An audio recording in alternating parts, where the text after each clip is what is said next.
anything, why not be earnest?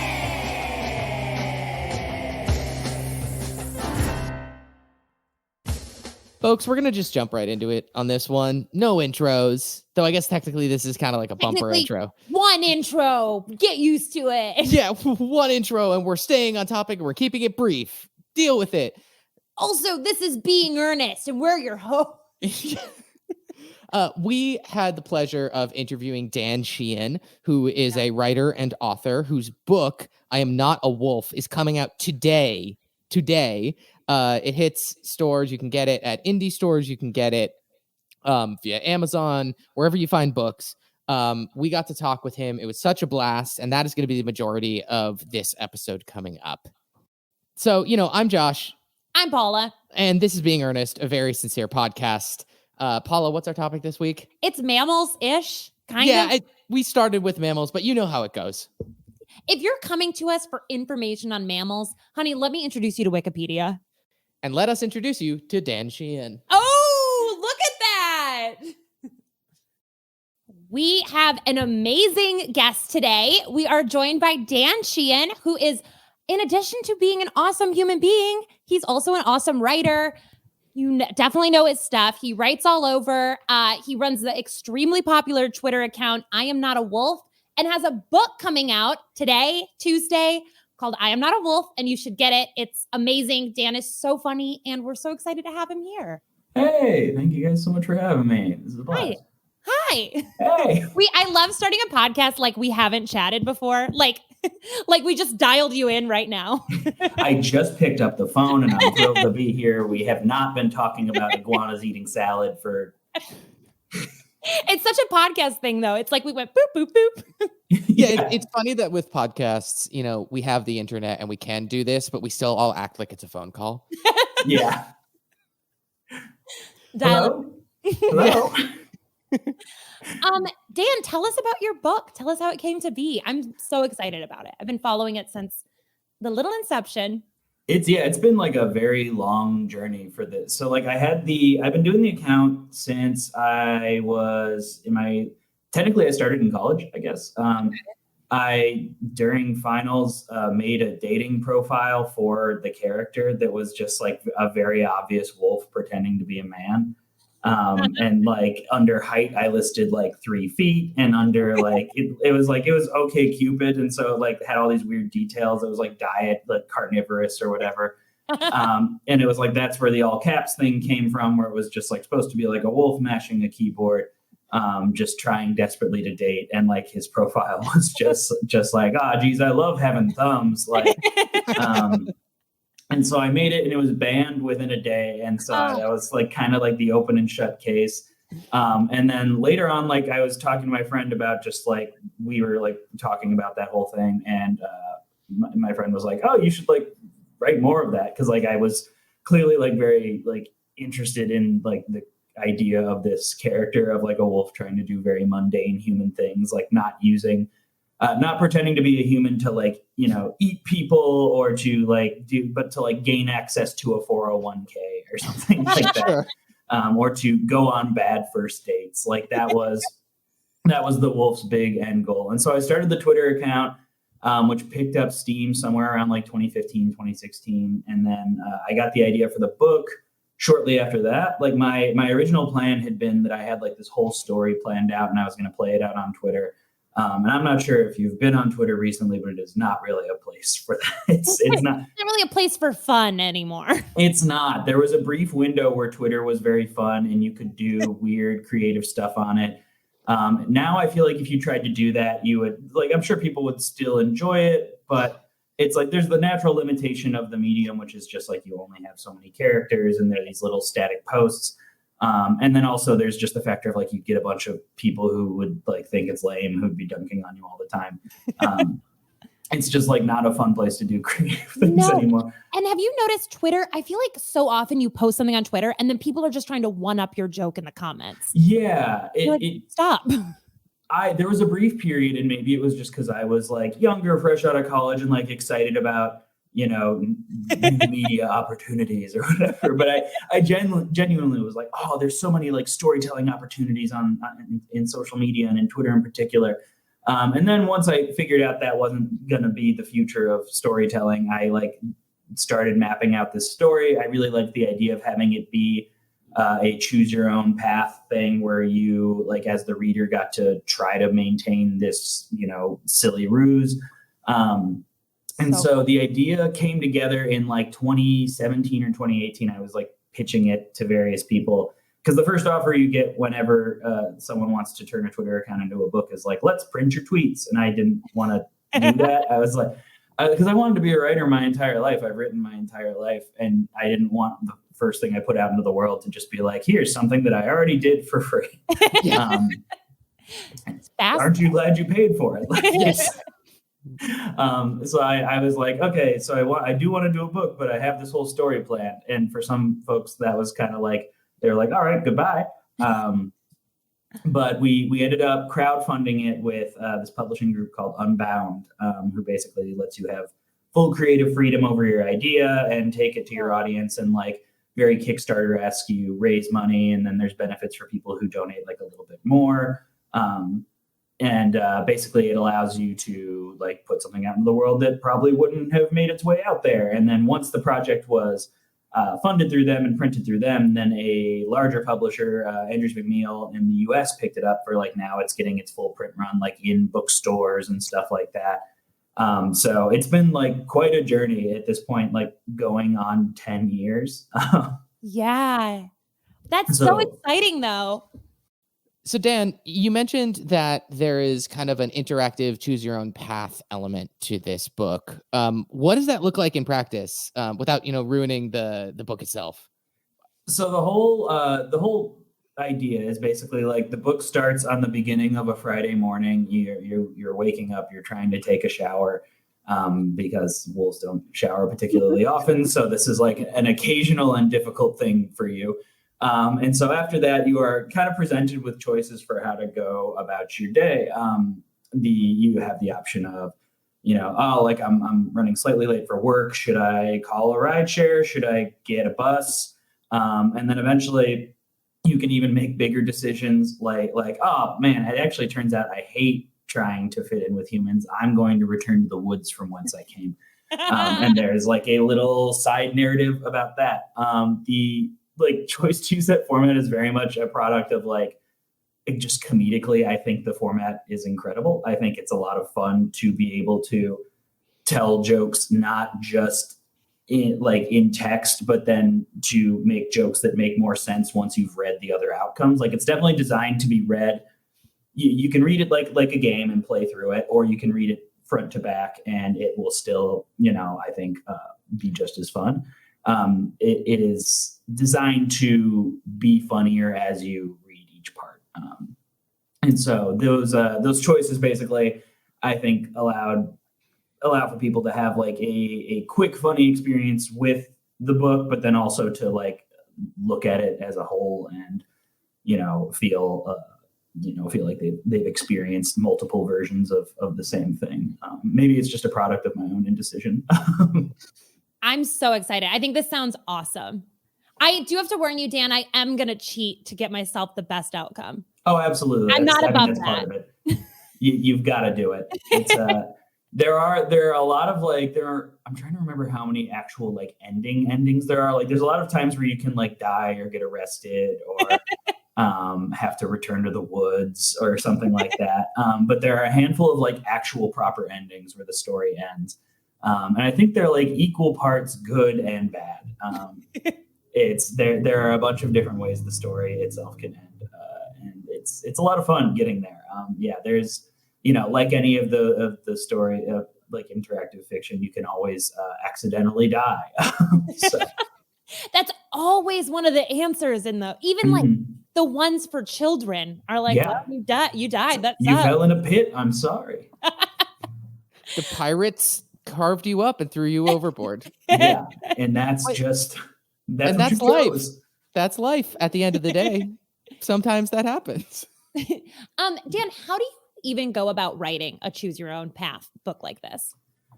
So the way I did it originally, when I first got the idea, it was like when a lot of ideas when you first get them, you just kind of get flooded with every possible thing you want to do. So I just wrote down like each individual scene that I thought would be funny. And I kept this like very big comprehensive set of notes. And then eventually I knew that I was going to need to pull it into an outline for a story that you could like essentially play through. And so I learned basically that this process is similar to how narrative designers make like video games and stuff like that. I got one of those big sheets of like art paper that's just like huge. And I would get like big poster boards. And basically I just wanted the biggest paper I could find because I could not map it out in like single sheets of like loose leaf or anything like that. And so I would roll it out, and at the top, I would just like write intro, morning, and then I would branch out in every direction, basically, you know, just doing like a big plot. So I would like take a line, put another box. It was like, all right, now you're at the office, and there's these 3 things that can go in these directions. And so once I had everything I wanted to do mapped out, I went through and just basically tried to think about like, okay, like what actually happens here? Because sometimes you'll have an idea that's just like, oh, this happens. And it's more of just like a one-line joke in your head. And you're like, okay, like that's funny in like in a format that values brevity more like Twitter. But can I write a scene out of it? Can I make it feel like worth being, you know, in something bigger and more narrative? And so a lot of stuff hits the cutting room floor at that point because, you know, you're just like trying to you still have to think about the story as a whole. If I did every single thing that I wanted to do, it would have just been like all over the place, even more so than it already is. It would be very much so like it would be 500 pages long if I did every weird little thing that I had considered doing. Several volumes.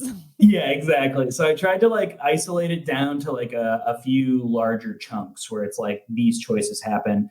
And the gist of it is that, you know, there's the morning, and then there's when you're at your office, and then you can end up in being forced to go to lunch with like a weird office bro that's like kind of your nemesis throughout the entirety of the story, who's just like a big dumb dude who keeps getting promotions for nothing, and you have to like have like yeah, right, like in every like the book is like very heavily based off my time doing a lot of like terrible temp office jobs.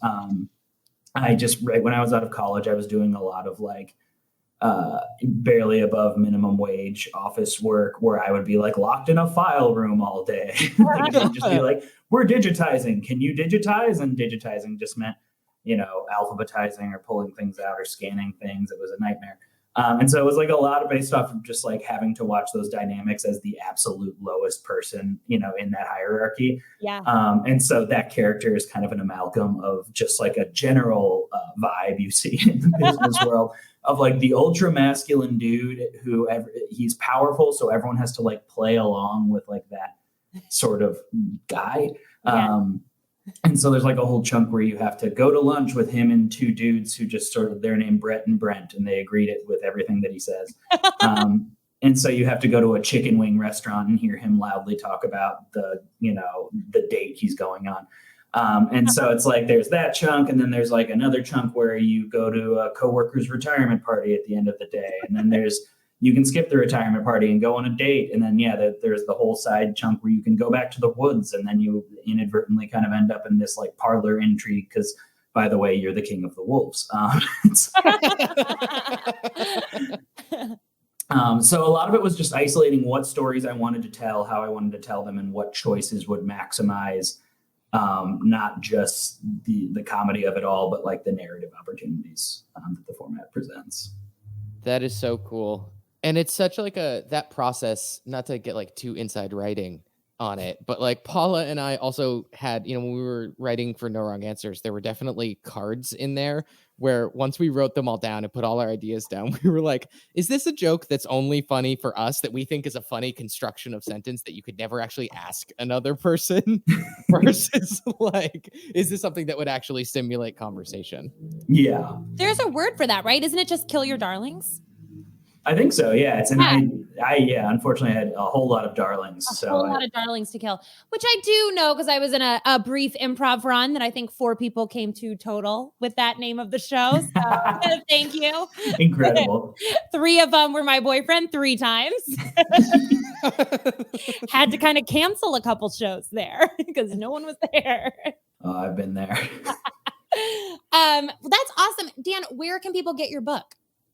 Well, it's out today. So if you're in a place where you've got a favorite local indie bookstore, you can order it from them. Sorry, I've been saying pre-order for 2 weeks.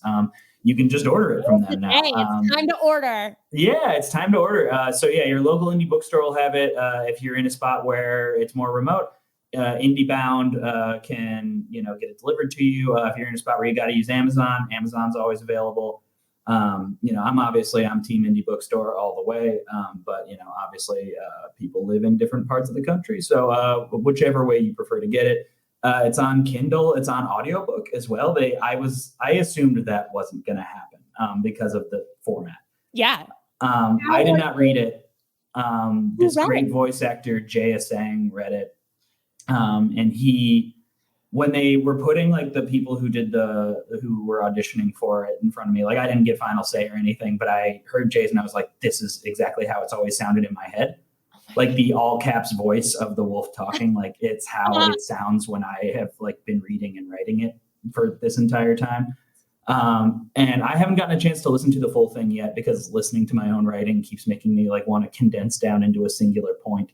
Yeah, I feel like that would be a uniquely bizarre experience. It's so weird because I've read it so many times. Like during, like by the end of it, I was just like, I hope it's good because it's mush to me now. Like I've read it so much. So hearing it read back to me has been wild. But like the snippets I've listened to, like he just really, really nails it. And like people who've been gotten early copies of the audiobook have been saying that like it adds a whole nother layer to it because his timing and delivery is incredible. So it's available in audiobook as well. So Kindle, physical book wherever books are sold, and audiobook on the Audible store. This is so cool. Dan. It's crazy. Dan, this is like a huge book. This is awesome. I'm really excited. I genuinely, I don't know, it's something I've wanted to do my entire life. I've like wanted to write ever since I was a kid. And you, at a certain point, find out that like that you always think it's hard to do, but you think it's hard to do for like creative reasons. And then you get older and realize that there's also like a whole second layer of business reasons that it's hard to do. And you get into creative stuff because you're trying to get away from business stuff. And then you find out that creative stuff has its own whole layer of business stuff. Yeah. So the fact that I have somehow managed to like end up in this position makes me just feel like immensely lucky for all the people that helped me get here and all the folks that have like ever liked my writing. Cause like truly, if it weren't for like, I rag on Twitter a lot, but if it weren't for like the semi-democratic nature of stuff like Twitter, I like wouldn't have a career. Like, especially in the early days, Twitter let people just be like, I like what you're doing. And if that happened enough, it made it so that the business people had to pay attention to it. Right. So yeah, it's crazy that it has even happened. I think on some level I'm still like processing it, especially like after a year of being like inside. It's just like it feels almost like it's not real, where I'm just like, oh no, like these people keep sending me, like I have these, but it's like in my head I'm like, oh, I'm the only one who has these. Like, yeah.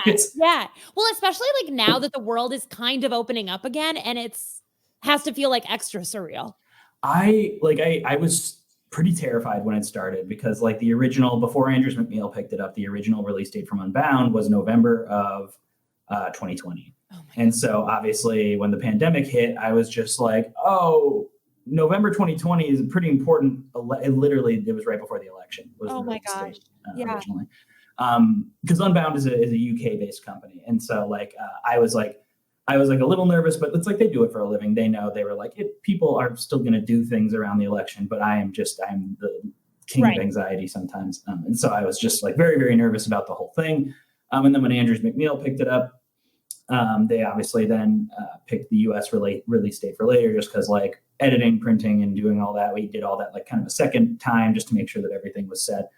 And then like printing just takes a long time. And so now it's like the timing of it, the fact that after all this anxiety about a book coming out during the pandemic, the fact that this book about like existential crises and offices is coming out right as everyone is re-entering their office with an existential crisis.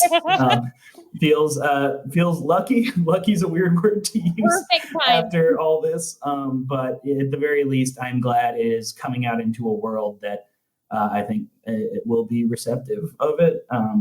I was just like, are we ever going to go back to like, working in places? Like, are any of these dynamics even going to matter? And like, a lot of that stuff never goes away. So yeah, absolutely. Now more than ever. Yeah.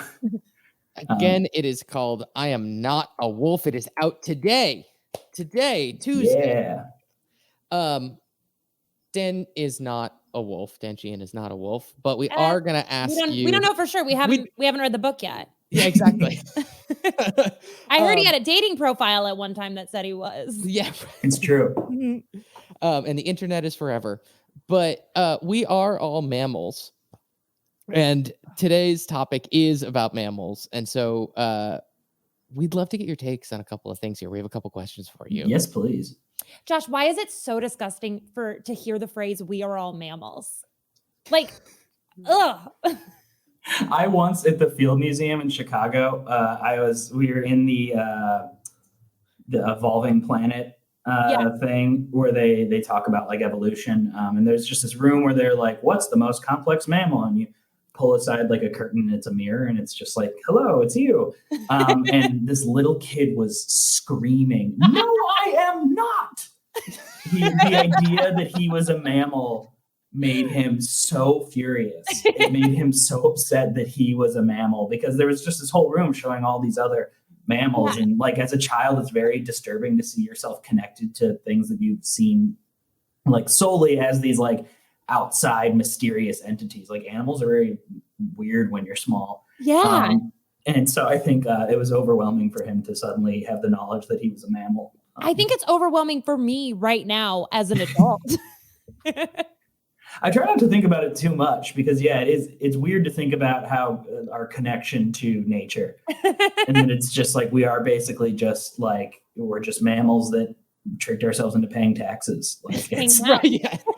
Yeah, for better, we both are able to make complex tools and treat each other nicely when we want to, but also we invented anxiety. Yeah, exactly. Like, I've never seen a raccoon wondering if his friends are mad at him. I always think of that with dogs. I mean, I know there's a million tweets out there and stuff, but dogs were wolves. And then my family's dog, Simon, is a 9-pound Maltese who demands he wears a sweater at all times. Like, and then he won't go outside if it's at all damp. And it's like, how is he descended from anything? It's pretty, I mean, I guess to that same effect, it's like when you look at a chicken and you're like, in a different world, you were like a dinosaur. Like, it's like, that's gotta be tough for you. Like, it's gotta be like what my grandparents thought when I started taking improv classes, right? Where my grandpa was like, "I fought in a war." And I'm like, I would really like to just nail down yes and like work on my object work. And like, I can pretend to hold a shovel. So yeah, when I drink a glass of water, I want it to look like there was water in there. I can feel the weight of the object. And my grandpa then says something about Okinawa, and I'm like, sorry, gotta get to a show. Like, I do have a show at midnight at a bar basement on a Tuesday. There might be people there. Yeah. Ooh, 2. What shows were you playing? Dan, did you have pets growing up at all? I did, yeah. I had a handful of like, my main pet we had a cat. We had a cat like all through growing up. She passed away, unfortunately, last year at the age of 19, but that is like 100,000 years old for cats. Wow. So yeah, Nora was her name. She was a black cat. She was very cute, very, she did that old cat thing where she would just yell at you. She would just meow at you all the time, which was very sweet. Because we would get to do like a classic like bit where I would pretend that we were talking and I would respond as though I understood what she was saying. Just genuinely funny 10 out of 10 times. Yeah, she was an ideal comedic partner in that regard. And so we had her, and then I had like a variety of like weird little side pets, like when you're a kid, you just kind of pick up loose monsters, I guess, like where I had like a grow your own frog kit. Did it work? Like from a tadpole? They send you, when you think about it, it's actually a really grim prospect. They send you like 40 tadpoles, knowing that not only like almost none of them will arrive alive. Oh my God. So right away. There's like I guess this is like what happens with like most, like, frog reproduction just happens externally out in the world, where it's just like tadpoles are designed to not all make it to. Yeah, it's like a scattershot approach rather than Bummer. like child rearing. Yeah. And so of those tadpoles, I think like 2 or 3 like grew legs and started swimming around, and then I ended up with 1 frog from all of that. Oh my God. That is so dramatic for a kid. Yeah, you really. I mean, I think I've seen it. I might butcher the quote here, but in nature is Satan's church or something like that. It's pretty grim. It's like I got this 1 frog, and then after it watched like all of its siblings die, it got to go from the little growthing tin that it was living in, where it was just like growing into a frog, into a surf themed biome. So imagine you've just watched 39 of your siblings die these like horrible deaths, and then you just get put in front of a little villa with like a big fake wave and a surfboard, and it's just like surf frogs. I do like the idea that this game is essentially like child plays God, and It's a little like that. And in this world, like the reward for surviving is you go to surf heaven. You get to live alone in surf heaven. So then, as these tadpoles were dying off one by one, did little kid Dan have to go and fish out the dead tadpoles, or? I think my parents mostly took care of that for me. Horrific thing. Yeah. Well, I think at that point, like we'd had a good number of fish, and I think my parents were just kind of used to just getting rid of fish. My mom got my dad a aquarium for his birthday one time, and then my dad was like, my dad liked it. My dad had like wanted an aquarium, but like just didn't know how much like upkeep went into them. So like very quickly, like a lot of the fish passed away, and then the aquarium was gone. It's just kind of like a dark chapter in the Sheehan family history. And so we were very used to disposing of fish. Chronologically, I'm not sure if that was before or after, but one definitely gave us strength to do the other. To move into the next chapter. Okay, the next chapter of animal death. Fish are horrible to take care of. Oh, yeah. It is. Because they don't know you. They don't know you. They don't care about you. You have to constantly be cleaning that tank. So my girlfriend once found me watching a video of a tortoise live feeding, or a turtle live feeding, where it's just like a turtle like chasing after a fish, and like they always get pretty grisly towards the end. And we were thinking about it and realized that like basically to a tortoise, a fish is just like lettuce that can feel pain, and it's like that's kind of how I see fish, where it's just like you're basically food with eyes. But yeah, so it's like having them as pets has always been really weird to me. I have like a weird fish thing. I'm like kind of I don't. This is a weird. I don't know if I've ever talked about this like in public. I'm kind of afraid of fish. I kind of like they give me like it's not like if I see the one like I'll scream. Yeah. But it's just like something about them makes me uneasy. I think fish are very unsettling. It's the eyes. Yeah. Yeah, it's the eyes and the fact that they can breathe underwater. Yeah, and then it's when they die, they just sort of float and they're just suspended in the air, like just decaying in front of all like and then the other ones will eat them. It's a nightmare. Horrifying. And I think you're right. Like I don't think of them as an animal. Like so, I think that's why like the eyes are even more horrible. Because they never blink. Yeah, like what? Or show emotion. Yeah, what the hell are you trying to prove? I had in college. I had a massive crush on Anderson Cooper, which did not work out for me. But I had a goldfish that I named Anderfin Cooper because that's very fun, very clever, very fun. This thing would not die. It lived for I think 2 or 3 years, and the upkeep was constant. Oh and he just had a miserable life, and I had a miserable time owning him. You know, and you just constantly have to clean, and then. You know, you forget for a couple weeks, and then there's just this horrible fish tank. And I did the same thing in college, where like the first week of college, I got a small pet, which in retrospect turned out to be the dumbest idea because it's like I was trying to meet people, and I was like, "Oh, sorry, I did a fiddler crab." This This is like kind of embarrassing just because it's like such a clear attempt by an 18-year-old to like seem interesting. Whereas like we all went to this pet shop and like we were all just like looking at pets, and I actually got one. And I think everyone was like, "Whoa!" Someone got a goldfish, which is like a normal thing to get, but I got this like little crab, and so I had this crab in my room that I named Reptar because like 90s Nickelodeon references were very big in 2009. And so I had this little crab, and I briefly thought he had died, and then it turned out was just molting. I woke up one day and there was a second crab in there, and it was just his skin that he had abandoned. Oh no! And I was after 3 to 5 weeks of being the crab guy in my dorm. Good reputation for right away in college. Just a great thing to have. Yeah, it's ostensibly when you go to college, there's always like the subtext of like trying to meet romantic partners, and being the crab guy does not help with that. They weren't flocking to you. They were not. And so Dan has a crab in his room. Dan has a crab. I remember like the first week it was novel and people came and looked at it and they were like, "Yeah, dude, enjoy your crab. We're going to go to a party." And you can't pet it. That's not like a fun thing to have. No, one time a guy walked in on me in the bathroom cleaning it, and there was just a crab in a cup, and me cleaning out this big bowl. It would get so like gristly and gross after just like 1 week of one crab. I don't understand. Like, there's a reason we eat them because they're not great pets. I got a crab. I got a hermit crab in high school in an attempt to be quirky and cool.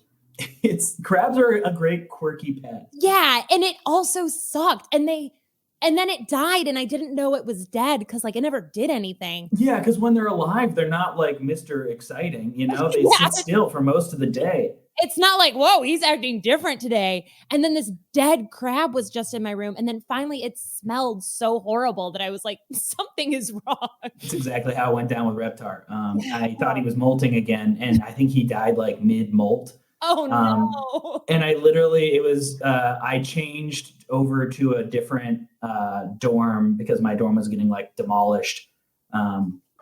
And we had to move from one room to another. And he hadn't moved for like 2 weeks, and I like gave it like a little shake and just saw that kind of like unnatural bob that dead things have.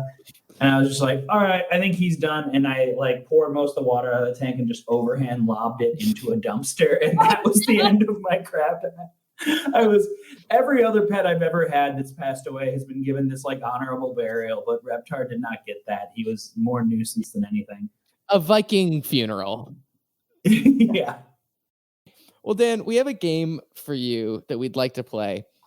Ooh, and we have a list of specific types of people, and we'd love to get your just gut reaction on what type of exotic pet they would have. Okay.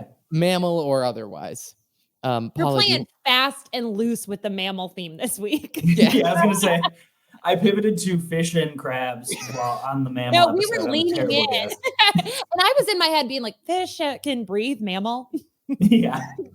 Now I'm just imagining a hairy fish. No, I don't like that. A fish with a beautiful head of hair.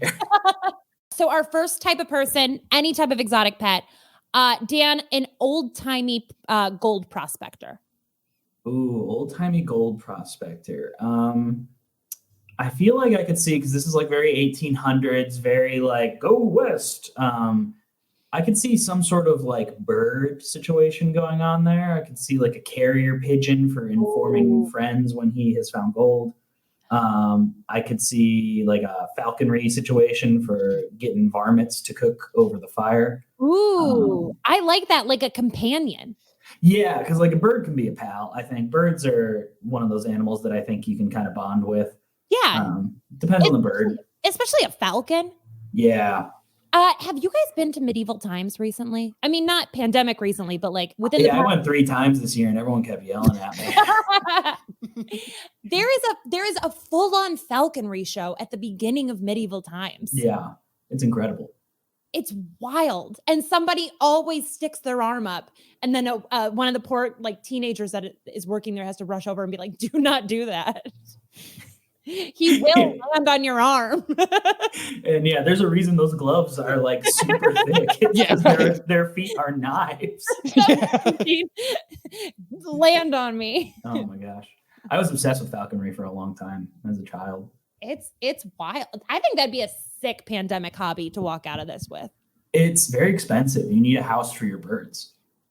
Oh, I guess that makes sense. They can't just like live in your apartment. Yeah, it's not like, it's kind of like having a horse where it's like you have to have like a place to keep them and a place to go like fly with them and use them. And so it's like, I don't know. Yeah, one of my big pet topics is making sure that falconry is accessible to people of all income levels. Right. Not just people with good breeding. Yeah, exactly. Like people, just because I can't get a falcon that's purebred doesn't mean that I can't find a falcon and make him my friend. Josh, you have a big apartment. You could get into falconry. It's not that big, but it is. There's a lot of windows. Yeah, I think. Yeah, imagine me just like having a pigeon coop on top of the apartment, but just a bunch of falcons. Bring me all the rats in the city. Okay, next one. Walt Disney World's Snow White, who has been fired from her job for bad temper. Okay, so Walt Disney World Snow White, she's been fired because she's feeling pretty negative. Mm-hmm. She's just like bad temper, so she's probably getting like mad at kids who are trying, so she doesn't want something super clingy. Right. I feel like you go home and just see want like a ball python or something. Like I feel like she'd be like a reptile gal. Yeah, I think you're right. Where you're just like one of the ones where it's like a big tank with the big lamps, and it's like when you come in, like that's the main thrust of the apartment, and you're just like, oh, I am hanging out with a snake person. Fully a snake, and there's always the sound of the lamps from the snake. Yeah, like the hiss, not a snake hiss, but a lamp hiss. Oh, I could never do a snake as a pet, but I think that she would. I think you're right. I'm imagining her like plopping down on the couch, whipping out like a menthol and being like in the Snow White costume and being like, all right, Lucille, another one down. And it's just like a whole closet full of Disney princess dresses that she's been fired from. Talking to the snake about like how the Disney Corporation is like making her like how she was in the right and all the kids were in the wrong. And it's just like, like, oh, the princesses should be allowed to yell. Sometimes the kids suck. Like, I think the snake is a good pet for that, though, because the snake is going to be on your side. Yeah, exactly. You need an animal that that has an energy that matches that, and I feel like for a big temper, you're not going to have something like a cat or a dog that like needs your attention all the time. Yeah. And if we're going more exotic, I feel like a reptile is like a very good like arm's length pet because they don't play really. I mean, some of them I guess kind of do. I know some people who made it work. Too. Yeah, I think some people kind of like force that, but yeah, they think they play, but it's like have you met a dog? Because that's playing. If this is what you're looking for, yeah. Like I've tried to sell my girlfriend on getting a tortoise before, and nothing doing. Team tortoise, not happening. She says that they don't love you, and I looked up an article thinking I was going to immediately like read off all these like points of refutation. And it was like basically like, does my tortoise love me? And it was basically 10 points that were like, no, but it's like, it does enjoy when you bring it food, and seeing that might make you happy, trust that it is not love and it doesn't know who you are. Promise it is not thinking about you. Yeah. It's really just relationship advice at the end of the day. It's like, even if it makes only you happy, it's important to know that it needs to be happy too. Your tortoise loves when you're not in the room. Yeah. Yeah. It's like your tortoise might get excited if it sees you carrying over a big thing of lettuce in the same way that it would get excited for like a particularly shady patch of rock. Like, yeah. So if you're okay with being on that tier, then tortoises are the pet for you. I personally just like the idea of having something where I can look at it and be like, oh, you're going to have like a whole 100-year story, and a lot of it's not going to involve me. Yeah, that pet. At this point, if I get a tortoise, it's the executor of my estate. Like, yeah. Everything you own goes to that tortoise. Mm-hmm. Hello, fellow traveler. Yeah. There's some real bummers of stories where like somebody will get like a parrot as a kid, and then all of a sudden they just have a parrot forever. Yeah. like whether or not they want to. Yeah, there's like, that like African gray something parrot that lives 70 years or something. And they're like like that. crazy smart too. Yeah. and that's just yours to take care of. Like, Yeah. congratulations. Or like stories of, like somebody who gets a tortoise when they're, when they're young, and then their life ends before the tortoise's does. And so this tortoise is just homeless because the only person who was willing to take care of it turned 85 and couldn't change out its mulch every day like you need to. You guys, let's take in those tortoises. That's what I want to do. I'm telling you, I want to get a big yard full of tortoises. There was that Como Park. It's a zoo in St. Paul. And my dad is from St. Paul. And when he was a kid, they would these giant tortoises, and they would just put the kids on top of the tortoises and be like, ride around, dude, have fun. And then when I was a kid, we went to Como Park and those goddamn tortoises were still there. Wow. Isn't that wild? And your dad rode him again. Old. And my dad still flopped on top and took off. Okay, our next what type of pet would you pair this person with, Dan, is let's do a regional CC's pizza franchise owner. Ooh. Regional CC's pizza franchise owner. So that's buffet style pizza. So it's going to be somebody who really likes kind of having like a Wild West worth of choices. I really love the amount of thought you're putting into it. It is the appropriate amount of thought. Because you are making a life decision for them. I want to do these theoretical people justice. I want them to have a pet that really matches who they are. So I feel like I could see this guy having less like one big pet, like a snake or something like that, and more like, I'm trying to think if this is like a couple of rats guy. A menagerie. Yeah. Yeah. Or like a handful of lizards guy. And I'm leaning towards couple of rats guy. Cause like allegedly, I don't believe this, but I have friends who staunchly do, and live their lives this way. Rats apparently make great pets. I have a friend who is makes the same argument, and they're like, they're the best pet. And for me, no. Yeah. The company line makes me think that there's like meetings for rat people where they all get together and they're like, all right, everyone, remember, like, rats are great pets. Like, it's just like, this is our talking points for 2021. They're like going through like a list like of reasons rats are not gross. And it's like, I've seen pictures of the ones that are like washed and didn't come from like under the trash. And like, they seem a little cuter, I guess. But it's the tails are gross, man. It's like a kind of bald cat that also like is confirmed to have been a vector of disease for centuries. Yeah, and I don't want to yuck anyone's yum. And if all our listeners are rat people, that's great. But at some point, when you hear people talking about how great rats are, it's like, just get a cat. Yeah. It's doing the same thing. I'm of the same mind. I feel like I just, I don't see the appeal. I'm very happy for my friends who found rat happiness. I love that for them. Yeah. Exactly. It's like, I'm not going to yuck their yum, but they can't yuck my yum. And in this case, my yum is not having a rat. But sometimes people are like, yeah, you can walk them on a leash. They come when they're called. And you're like, this sounds like another type of animal. Yeah.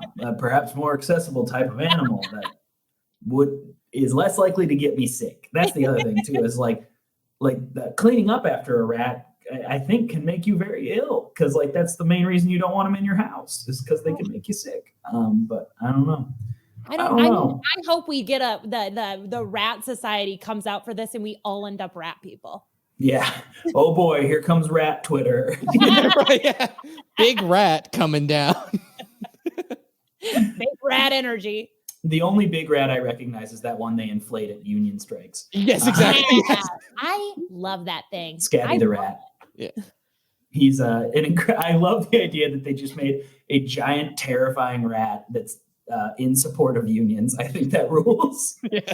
Is that a national thing, or is that only a Chicago thing? I'm not sure. I mean, I was raised in Chicago, so that's the only place I've really seen Scabby. Yeah.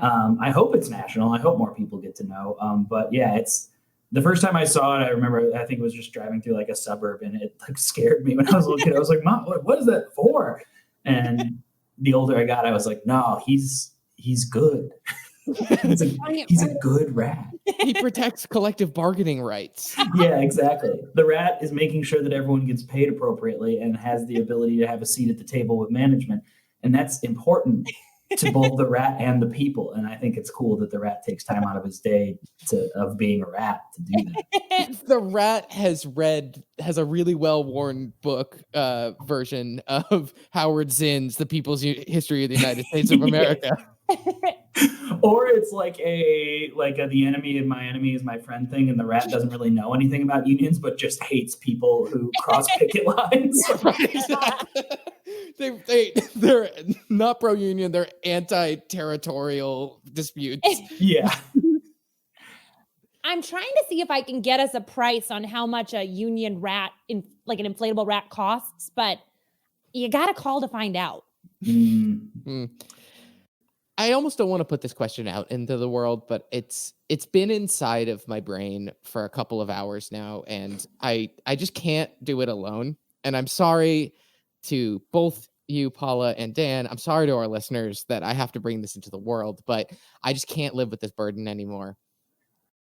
If you could pick a non-mammal that could make milk, what would you want it to be? What animal's milk would you want? Oh, wow. Oh, that's so disgusting. What non-mammal's milk? And we can't say like almond milk.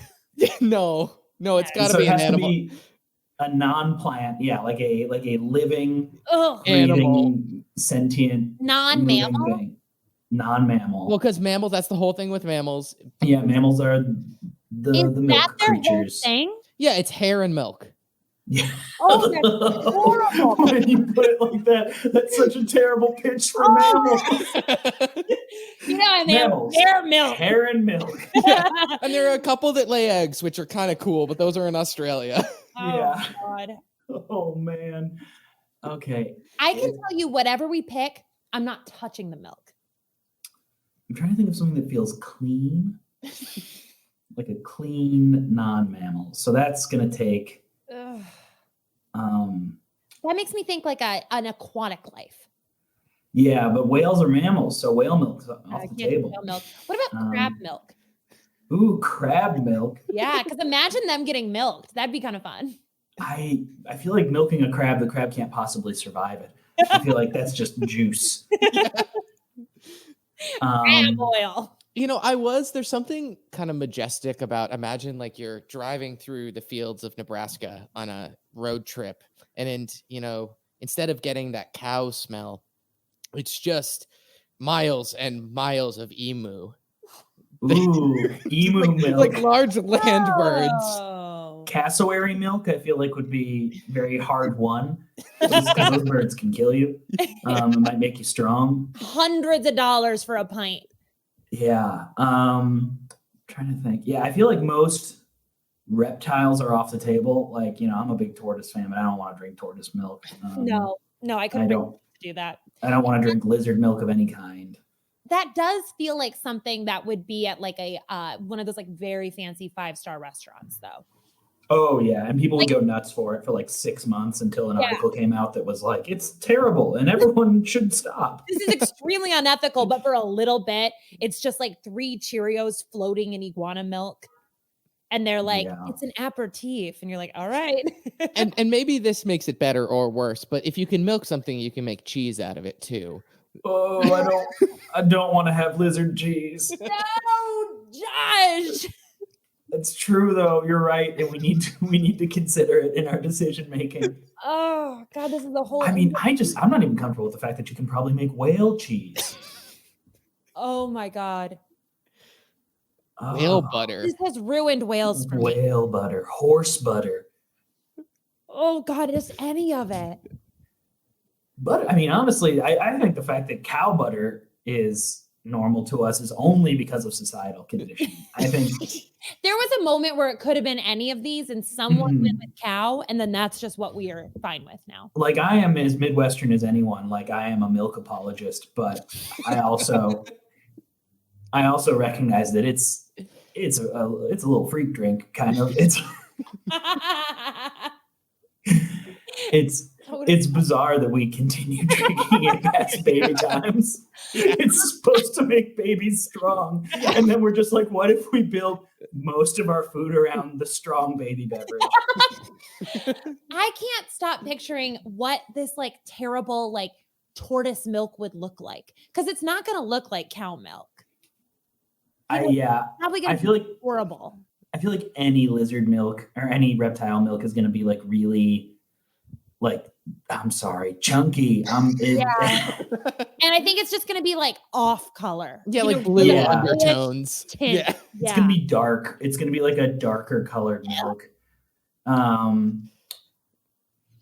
Yeah, I'm trying to think if there's any animal where I'm like, sign me up.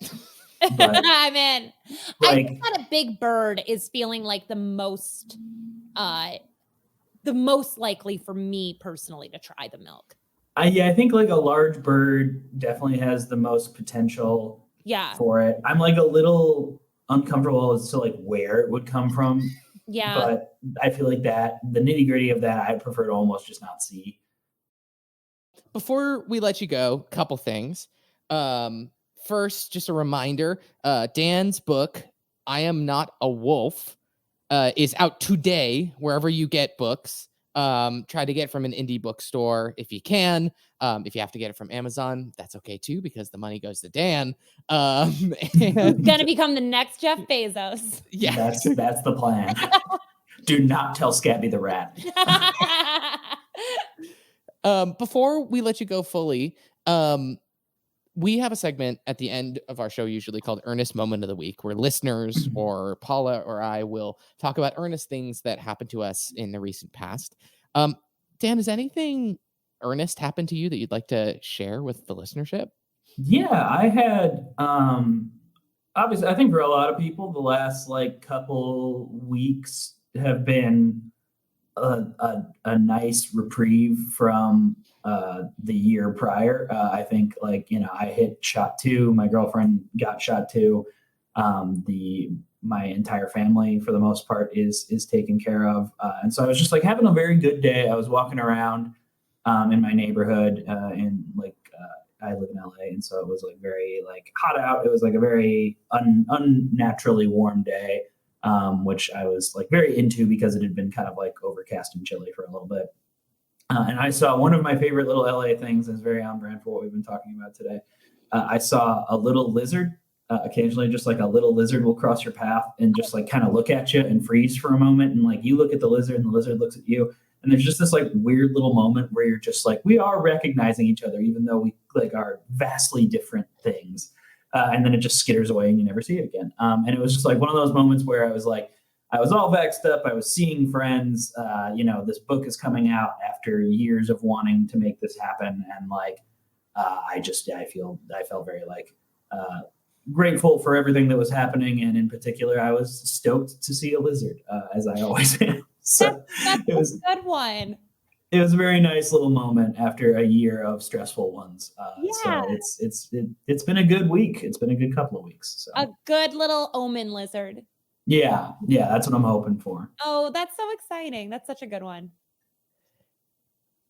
Well, thank you, Dan Sheehan, for being with us. Dan, if people want to find you outside of just your book coming out, where can people find you, read your writing, follow what you're doing?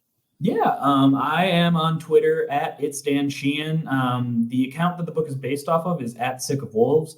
After the book comes out, I'm going to take a little break from social media. I have been very mired in it for a very long time, and I'm looking forward to just kind of focusing on whatever comes next. So if you're looking to read more of my stuff, I have a website, dansheehan.fyi. There are like a lot of other Dan Sheehans, so I could not snag dansheehan.com. No, .fyi, I didn't even realize was an option, and that is now the best ending. Yeah, right. I didn't realize it was out there, and then when I saw it, I was like, "Oh, that's like pretty much exactly what I was looking for from a website."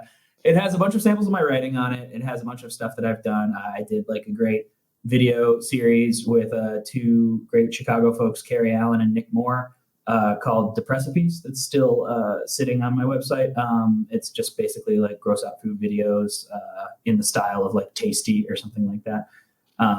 We filmed it's a very fun time, and Carrie and Nick just like really nail. It looks beautiful for what it is, which is mostly just me mashing corn around. Yes. So I have those videos there along with like a ton of samples of my writing. I have a newsletter called Brainworms, where I will occasionally post essays about various internet culture things that interest me. There are 7 or 8 installments of that to check out, and I periodically post more. And yeah, so the website, dansheehan.fyi, Twitter, Instagram, you can find like old wolf posts and stuff up there. I post fairly regularly on that as well. And yeah, those are the best spots to find me. Well, Dan, thank you so much for joining us. This was so fun to have you on. I personally could not be more excited to read the book. And also your advice on milking animals is very enlightening and helpful. Thank you so much. I think the next part of my career is going to really focus on animal milk. Non-mammal milk is going to be huge in the future, I think. So. Well, thank you so much. And all our listeners, like we will of course post links to Dan's work, to Dan's book, to make it nice and easy. Just go hit that, buy that book. Thank you guys so much. Thank you. Thanks, Dan. Thank you to Dan. That was really fun. Again, his book is I Am Not a Wolf. It is out today. Check it out wherever you can get your books. Dan is so funny. Both his Twitter accounts are hilarious. This book is going to be phenomenal. If you want to learn more about us, you can always reach out at Being Earnest Pod on all social media. You can also you can email us at beingearnestpod@gmail.com. Also, buy our card game, No Wrong Answers, nowronganswersgame.com, or check out our social media, which just launched for No Wrong Answers. That's at No Wrong Answers Game, and that's mostly on Instagram right now, a little bit on Facebook. And so you can check that out, and we'll be having more updates as things happen. You know, where there's a will, there's a way. Thank you, as always, to Ryan Cruz for our beautiful logo. You can find her on Instagram at RB Cruiser. And thank you to our buddy Dylan Dutch for our wonderful theme song. You can find his music project, Death Love, wherever you listen to music. We love it. And until next week, just remember, Scabby the Rat is there to protect unions. I want to buy one. We can talk about it later. Thanks, everybody. Have a good week.